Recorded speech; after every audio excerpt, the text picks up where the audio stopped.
Hello everyone, welcome to my channel Purnima star achiever. आज का हमारा टॉपिक है सूक्ष्म शिक्षण। परीक्षा की दृष्टि से बहुत ही महत्वपूर्ण टॉपिक है, क्योंकि सीटीटी के प्रश्न पत्र में इससे संबंधित कई सारे प्रश्न पूछे गए हैं और पूछे जाएंगे। इसलिए मैंने सोचा आज ये टॉपिक अच्छे से क्लियर कर लिया जाए कि इससे संबंधित अगर कोई क्वेश्चन प्रश्न पत्र में आए तो आप सभी उसको अच्छे से सॉल्व कर पाएँ और अच्छे से अच्छा अंक अपनी परीक्षा में लेकर आ पाएँ। तो चलिए शुरू करते हैं। सबसे पहले हम ये जानेंगे कि सूक्ष्म शिक्षण का जनक कौन है। इसके जनक हैं D.W.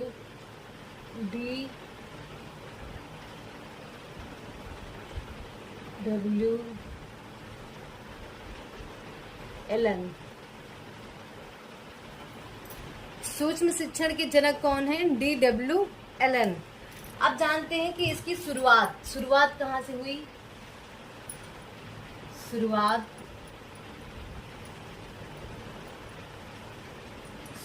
हुई अमेरिका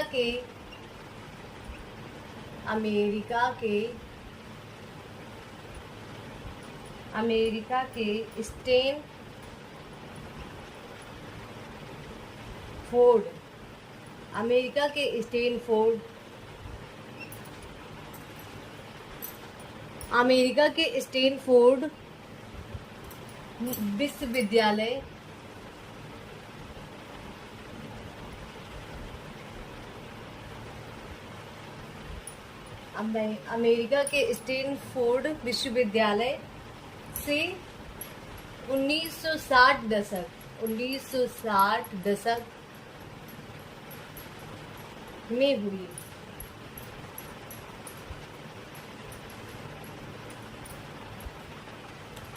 सूक्ष्म शिक्षण के जनक D.W. एलन। सूक्ष्म शिक्षण की शुरुआत कहाँ से हुई? अमेरिका के स्टैनफोर्ड विश्वविद्यालय से 1960 दशक में हुई। आइए आगे बढ़ते हैं और सूक्ष्म शिक्षण की परिभाषा को समझते हैं। सूक्ष्म शिक्षण एक शिक्षक प्रशिक्षण की तकनीक है, जिसमें एक शिक्षक किसी अवधारणा को कम समय लेकर कम आकार वाली कक्षा में विशेष शिक्षण कौशलों का प्रयोग करके सीखता है। ये परिभाषा B.K. पासी जी ने दिया। एक बार फिर से समझ लेते हैं। सूक्ष्म शिक्षण एक शिक्षक प्रशिक्षण की तकनीक है, जिसमें एक शिक्षक किसी अवधारणा को कम समय लेकर कम आकार वाली कक्षा में विशेष शिक्षण कौशलों का प्रयोग करके सीखता है। सूक्ष्म शिक्षण के जनक D.W. एलन। इसकी शुरुआत अमेरिका के स्टैनफोर्ड विश्वविद्यालय से 1960 दशक में हुई।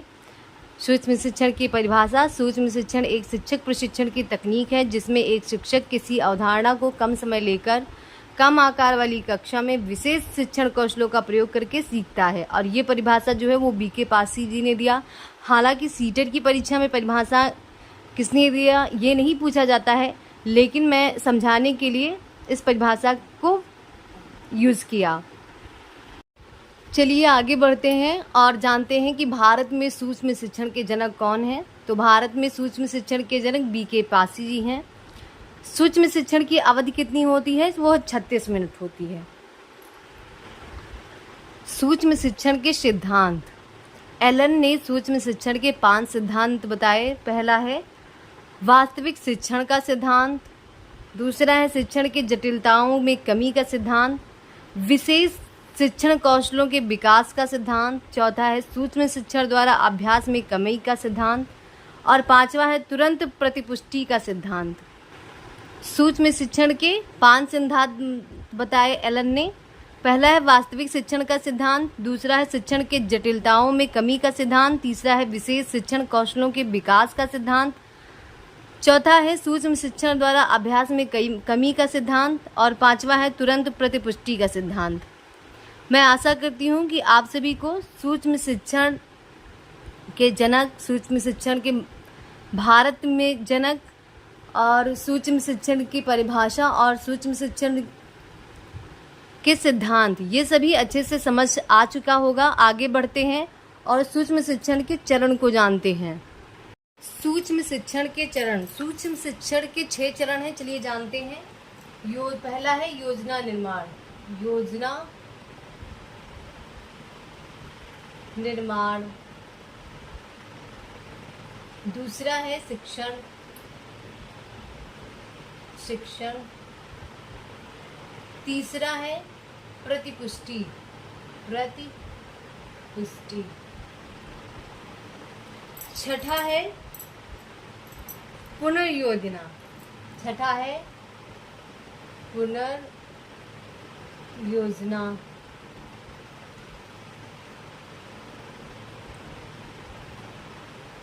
छठवीं चौथा। पांचवा है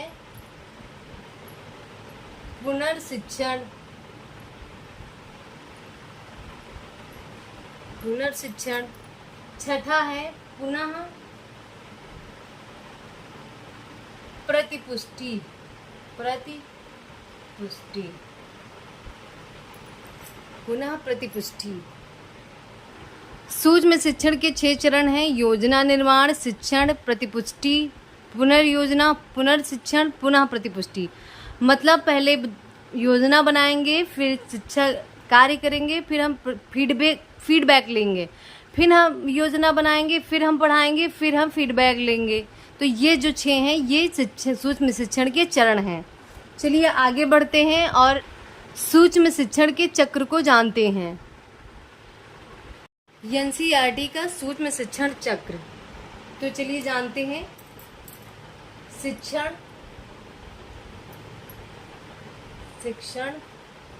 6 मिनट। शिक्षण 6 मिनट। प्रतिपुष्टि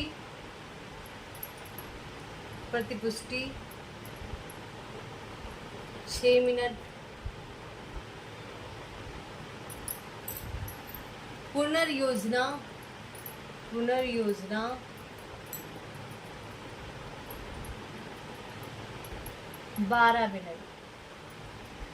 12 मिनट। फिर पुनर्शिक्षण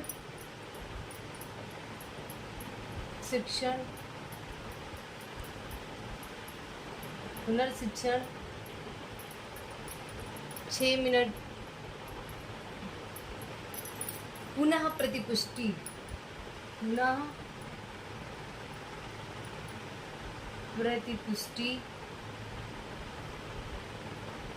6 मिनट।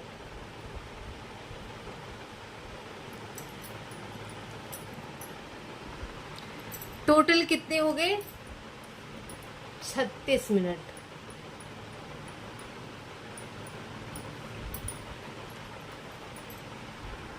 एनसीईआरटी का सूक्ष्म शिक्षण चक्र: शिक्षण 6 मिनट, प्रतिपुष्टि 6 मिनट, पुनर्योजना 12 मिनट, पुनर्शिक्षण 6 मिनट, पुनः प्रतिपुष्टि 6 मिनट। टोटल कितने हो गए? 36 मिनट। मतलब सूक्ष्म शिक्षण का जो चक्र होगा वो क्या होगा? 36 मिनट होगा। आज हम लोगों ने सूक्ष्म शिक्षण से संबंधित सारे टॉपिक अच्छे से पढ़ लिया है। मैं आशा करती हूँ कि आज का ये टॉपिक आप सभी को अच्छे से समझ आ चुका होगा। इससे संबंधित अगर कोई भी प्रश्न आपके परीक्षा में आएगा तो आप उसको अच्छे से कर पाओगे। ऐसे ही मेरे चैनल को आज हम लोगों ने सूक्ष्म शिक्षण से संबंधित सारे टॉपिक अच्छे से पढ़ लिया है। मैं आशा करती हूँ कि आज का ये टॉपिक आप सभी को बहुत अच्छे से समझ आ चुका होगा और इससे संबंधित अगर कोई प्रश्न आपके परीक्षा में आता है तो आप उसे बहुत अच्छे से सॉल्व कर पाएंगे।